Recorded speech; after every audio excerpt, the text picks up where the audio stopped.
What is going on, everybody? It is your boy Baddog back with another New York Giants video. And I had quite a few people ask me to do a video on Cris Carter's comments today about Danny Dimes, Daniel Jones. Now, you all know a couple weeks ago, Cris Carter came out pretty much, crapped on Daniel Jones' performance, said he was lucky about the touchdown pass. His touchdown pass was ugly, even though he was 5 for 67 yards. He said it should have been intercepted, and he said that Dwayne Haskins looked a lot better. Well, today, Cris Carter came out and changed his tune quite a bit. Now, I'm going to say this about Cris Carter. I respect that. I respect that he's big enough to come on TV and say, you know what, I was wrong. I was hard on him for what he said about Daniel Jones, much like people are hard on me about my draft reaction, and probably rightfully so. But what Cris Carter said in this interview, or on his show today, was that this is not the quarterback that we saw in college, because their offense was not run like this, and that the Giants probably got their guy, and that this is why we're not scout. I'm not a scout, and it's obvious, right? But this is not what we saw in college. So that, he said that if we saw this quarterback in college, one that's playing for the New York Giants right now, he wouldn't have even made it to 6th. Now, I'm going to say this right now. I know there was a lot of speculation that he would have made it to 17, and I'm telling you right now, watching this kid play this first 3 weeks, there is no way that Denver or Washington was not taking Daniel Jones. I don't care, because I'm telling you right now, because these guys all have advanced scouting and everything else that we don't see, that we are not. That's why we make YouTube videos and type and everything else on YouTube. That's why we're not in front offices and scouting for NFL teams. They all saw this. So I have no doubt that they wanted Daniel Jones. I have no doubt. And you can see why. But it takes a big man to come on here and kind of admit you were wrong. Kind of change your mind. Now, I changed my mind about a week after the draft, as I've said a million times, because I went back and looked at Daniel Jones. If I actually paid attention to that film before the draft, my draft reaction would have never been like that.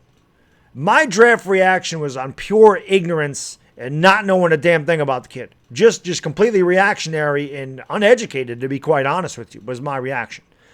But you know what? I still said I wanted Josh Allen, but I'm going to tell you this right now. If Daniel Jones somehow translates what he's doing, I mean, he's 25 out of 30 for 369 yards and 2 touchdowns. He's averaging over 12 yards an attempt, which is ridiculous. His quarterback rating is like 140. It is unbelievable. But if Daniel Jones plays this good, and obviously he's not going to be 25 or 30, but if he's this close when he gets into regular season games, this was the correct pick. Because as good as Josh Allen may be for the Jaguars, a defensive end does not have the same impact on a game as a quarterback does. So if Daniel Jones continues to play like this, the Giants obviously did the correct thing. Obviously did. But like I said, I think it takes a big man to come out here and admit you were wrong. I respect Cris Carter for doing that. I respect him for pretty much saying this has been the best quarterback in the draft. And if we saw this kid play like this in college, or play this kind of offense in college, he wouldn't have even been it there at number 6. He would have been drafted before that. So the fact he changed his tune in 2 weeks, I say, you know what? Kudos to you for actually paying attention. It's coming out here and saying, you know what? This kid's really good. Because like I said, it takes, some people can't admit they're wrong. Some people's ego just doesn't allow them to admit they're wrong. And listen, I can say that my draft reaction obviously looks really ridiculous right now. And I'm fine with that. That's what I wanted after I went back and watched it. I said, I hope I'm completely wrong. Cris Carter said that a lot of people are going to owe Dave Gettleman an apology because obviously he's not as crazy as everybody thought. And everybody is seeing this now. Everybody is seeing finally what Dave Gettleman and the Giants scouting department saw with Daniel Jones.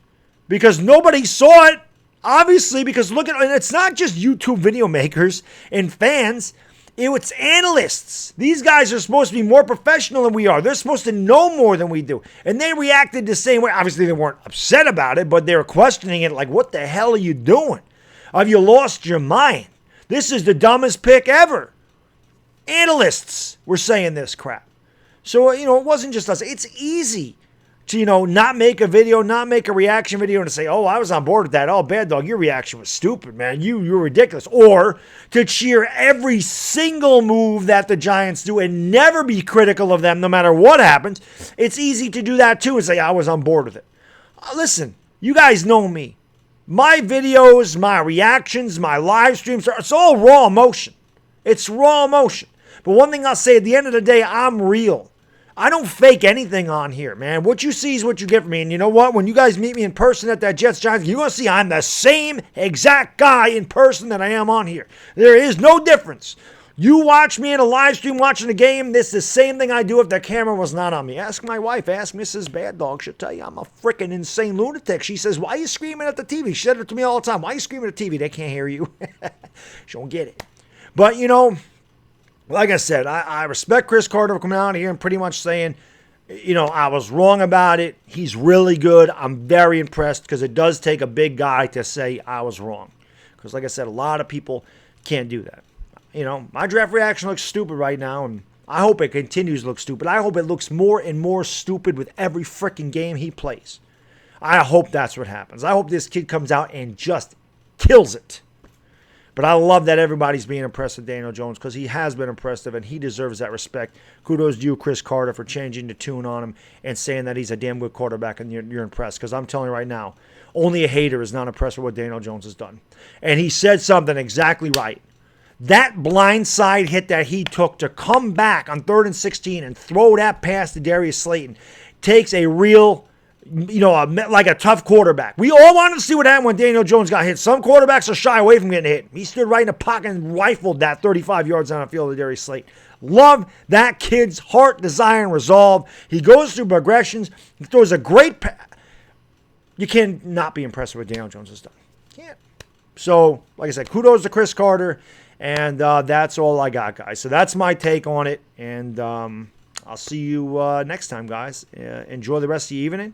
It is Baddog, and I am gone. Peace!